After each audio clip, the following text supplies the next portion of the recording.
Xbox One, I believe, and Xbox One S, and Xbox One X. Although the older systems, your performance may vary, but I've got some games, GameCube games that have been backed up on the Nintendo Wii, and and these are the ones. Just in case anyone's going to say I've been been downloading them, these are generally my own games that I've backed up. I haven't backed these up yet. They are ISO images, I believe. The one that doesn't seem to work is Resident Evil, even though I've got it backed up and it runs off the Wii, but for some reason it won't run off this RetroArch emulator. I have no idea why exactly what the issue is, because they're all the same type of file type, so I'm going to have to sort of kind of figure that out, but how hard could it be? Famous last words. Nintendo.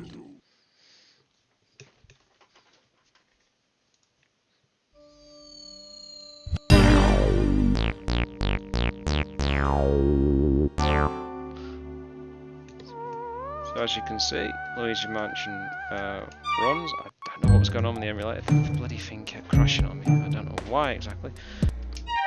But, damn it. So you will have to configure this in the controllers to make it work. But I mean, I've tried emulators with Gamecube before, and it was atrociously bad. It just didn't work. But as you can see, it's not perfect emulation. There is a little bit of stuttering every now and then and stuff, and obviously things fade to black. Luigi's Mansion, which was I believe it was a release game for GameCube, 2001, which is the first time I believe in a Nintendo system where there wasn't actually a mainstream Mario, depending on how you pronounce it, video game. This is a good game. It fetches anywhere between £28 and £35 in the UK, so it's not what I'd call a particularly expensive GameCube game, because GameCube game prices are massively inflated. One of the games I'll show you later on, which is Twin Snakes, which that set me back about £68, which is probably the most expensive one of the games I've got. But it's a good remake, or a good sort of remake of the PS1 Metal Gear, although I do personally prefer the original Metal Gear Solid game. So as you can see, Mario! everything works on this. This doesn't require a great deal of configuration. Some games will require that, and as you've seen from the different emulators that you can run on this and stuff, I would always recommend that you try to buy the real thing, because at the end of the day, but GameCube games are so expensive.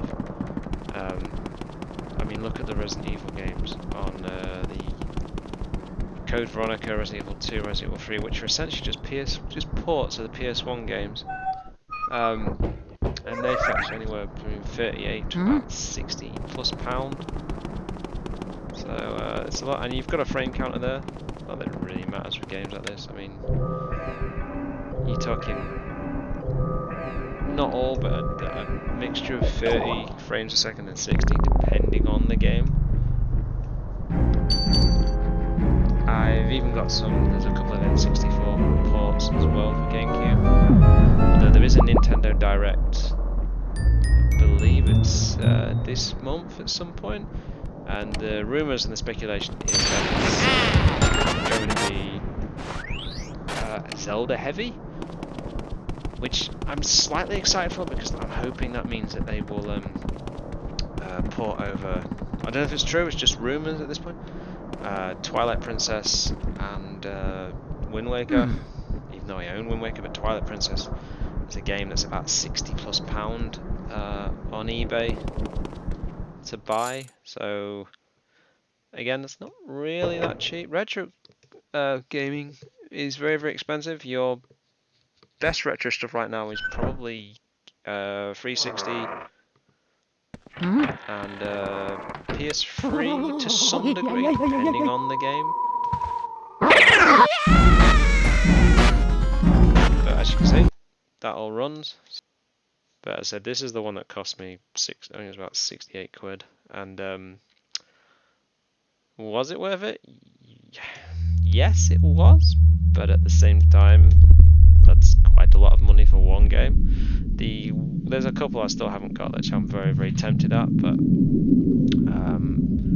AMD have just dropped an announcement of their new processors and motherboards, so I'm kind of tempted to build a new PC, but we'll have to see what he does. And there's the ones I've been looking at are Twilight Princess, All Swords, which is I've got Link to the Past, the Game Boy Advance port. Oh, and so that's similar, but the Gamecube game fetches a hell of a price. And the other one I'm quite curious about is Eternal Darkness. They did try and get a new game going a few years back through a crowdfunding, I think it was. I can't remember what it's called now. Through Patreon or something, but it was never delivered as such. So as you can see, I haven't played all the way through this, but performance-wise, this game's quite cool because the controls seem almost as if they're already kind of configured quite well, so there's not really an issue there. I've had no issues with performance in this game. It's a wacky game, this one. It's very, very wacky. It's got what you might call... Who is that? Enemy sighted. Requesting backup unit.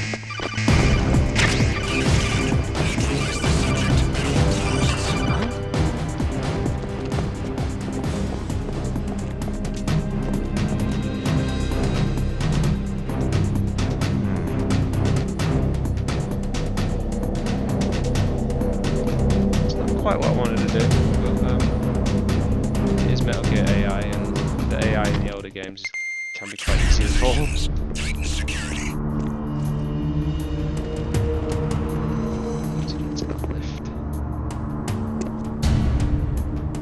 How can you not see me?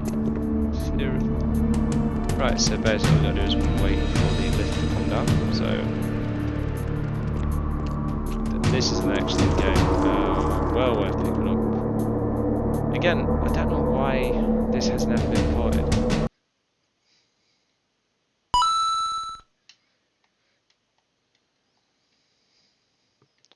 Again, Mario Sunshine, that's a game I've owned for about a year and a half or so, maybe. I think I bought it sometime last year.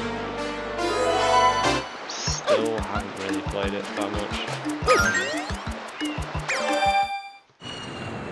It's not got a bad reputation, but it's kind of a black sheep of the Mario family, from what I understand. I always personally preferred Mario 64. This one's an interesting one. You have to use a water gun to... What happened? You're essentially like mess like a Mario doppelganger from what I understand, and I've only played very little of it. What's this icky paint like goop? As you can see, it's running like I believe it's Now, boys, don't free touch that aspect stuff. ratio. It's not bad considering how old these games are now, really. It's nice to go back. I mean, my channel's a mixture of different stuff now, like retro and modern stuff as well. But the retro stuff, I am putting most aside concerned with the nostalgia, well-being of the princess in this just dreadful works. heat. That is the one Master thing Mario, about it. if Most you of would, the games, cross they over to that work. shore They're and just find some assistance. disc cartridge. Although discs, as they get older, you may start to have problems. So backing up is probably a good idea, regardless of the legality, some issues, all that kind of stuff.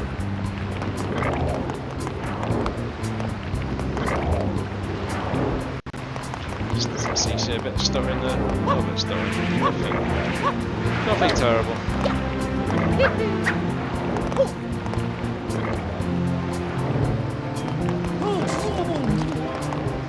So there's that one.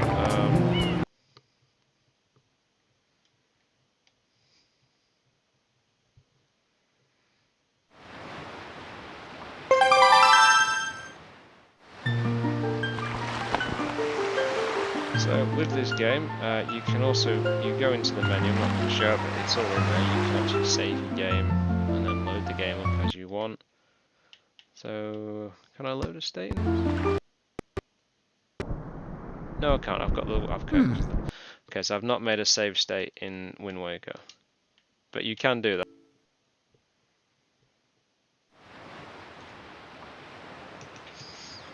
Yeah, as I was saying, the artwork in Wind Waker really stands out.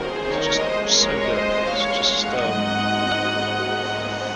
if you like Wind Waker, I would also recommend there's 2 DS games called The Legend of Zelda, The Phantom Hourglass, and what's the other one called? There's one. Shoot your sharp boy. There's one with, I can't remember what it's called now. There's one where you instead of travelling on a boat sort of the main part of the game, even though this is the boat travel sequences in this as well, where you have to go collect some treasure and stuff. But there's the Phantom Hourglass, and there's also another one. I cannot for the love of me remember the name of it. What was it called?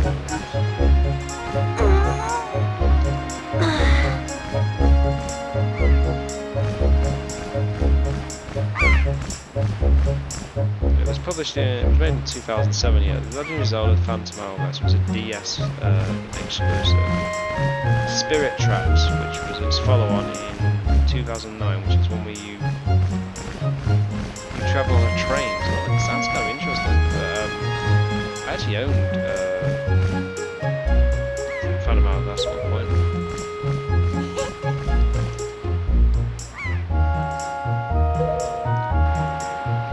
Both those games use essentially the same aesthetics and graphics as this. It's the same art style and everything.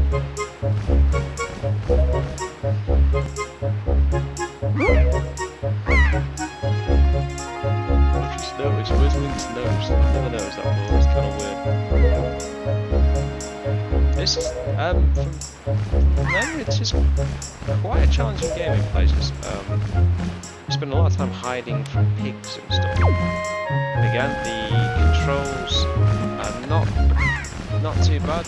Again, the tough one actually is Ocarina, because with a lot of games, my automatic finger is going to use control with the left analog moving around, then you orientate the camera with the right analog, which is kind of how most modern games go. I suppose from like PS2 generation, Xbox, and Gamecube generation onwards. As you can see, you get the obstacles here and there, but generally, like it runs quite well.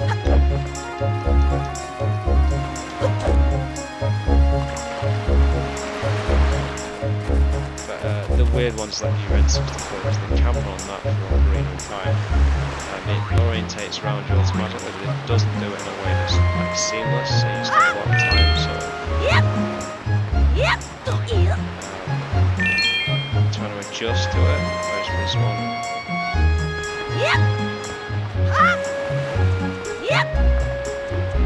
But as I said about the Nintendo Direct, I really do hope that the Switch does have ports of Wind Waker and Twilight Princess. Because I've only played very little of Twilight Princess, and I wasn't that keen on the wolf segments where you have to dig up stuff, but again, I've only played it once, so it might be kind of cool to try it out again.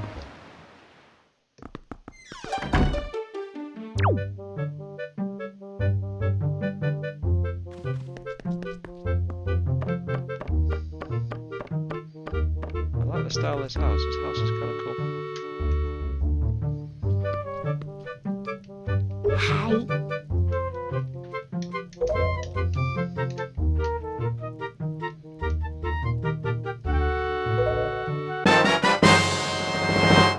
It doesn't look too thrilled about wearing them.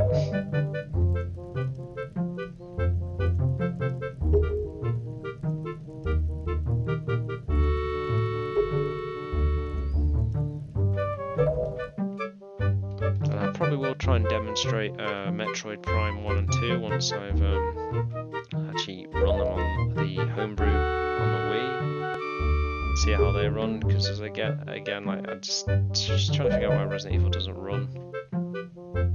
And I have actually googled it, and there doesn't seem to be any answers to it, but must be a way.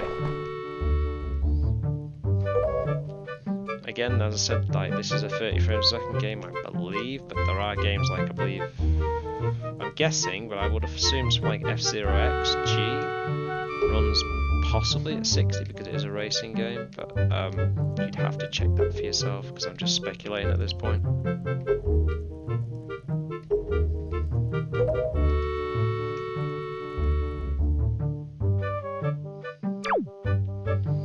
But as you can see, it runs very nice. Oh, just jump.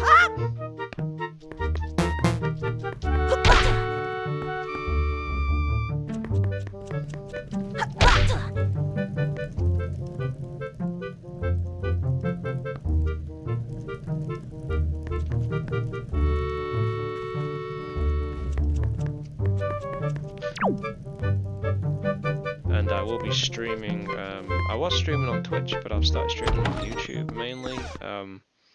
I'm streaming Pokemon Sapphire at the moment. I think I've just got to like the 5th gym, I believe. So I've been streaming different stuff once or twice a week, depending on how unknackered I am from work. Ocarina of Time, it's got the original version, and it's got like a Resident Evil like director's cut, which is called for Zelda is called the Master Quest, and it basically moves over all the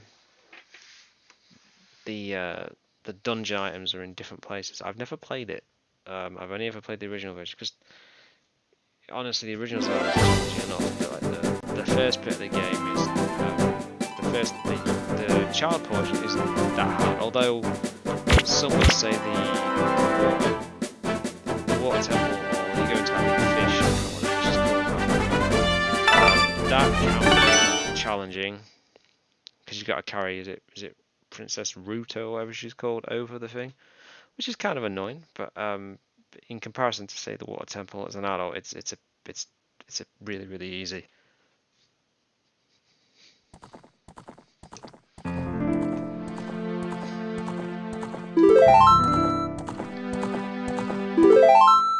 And this game, I love this game. It's just, but it is pure nostalgia. The best version of this game to play is actually the 3DS remake they did a while back. It's absolutely awesome, but they've like redone the graphics. Link looks a lot more. It's got a lot more animation and stuff, but I've not played it. So, and again, it's only ever on handhelds. Nintendo are weird. They don't ever seem to port a lot of stuff to anything else. It just lives on one system. Maybe they do the odd port here and there. This is why so many people were really irritated with the Wii U eShops closing, and I believe it was a 3DS shop closing as well. And they don't offer an alternative way to play any of these games legally. So it's very, very bad.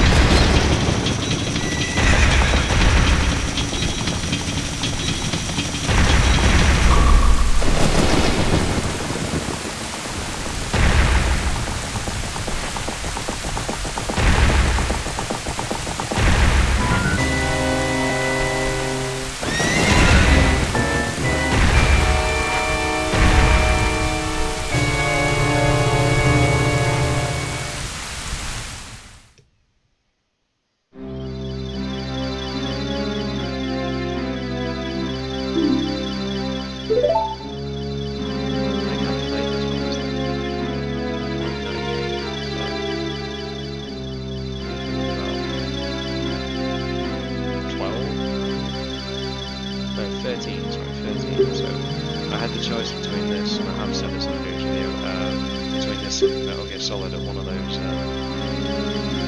what you call now, you know, the mobile phone shops, or not shops, the mobile phone like little stores that are just in shopping precincts. They just have like a little mobile type cart thing. They have all their phones on. Well, this is where I got this from. They were selling N64, and PS1 games at the time, and PS1 was probably more important, but I had a 64, I didn't have a PS1, and I was still new to PlayStation, so I had the choice between this and Metal Gear Solid, and I picked this. Both games are probably pretty much as good as each other in a lot, but they are very different games. I managed to one pick up Metal Gear Solid and play for that again. But this was much. I would say Zelda's a much, depending on which one you're playing, it tends to be a more longer game anyway. The one I've been messing around with recently is Link to the Past, because I've played it on SNES a couple of times. Hello. When I was younger, but I haven't really played for it properly. So the only one I've got is the remake of Link's Awakening, which was the original Game Boy, and I believe Game Boy Color. But there was a remake they did on Switch, so I've been playing through that, and it's good fun. It's different. It's got more of a Link to the Past aesthetic.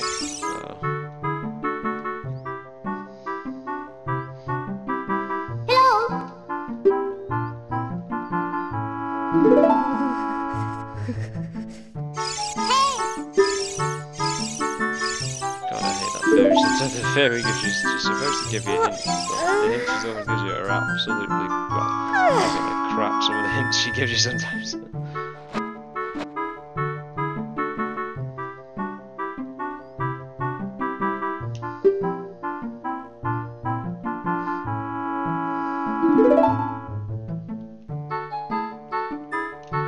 I wish you could speed the text up on this, that's the one thing I wish more than anything in this world.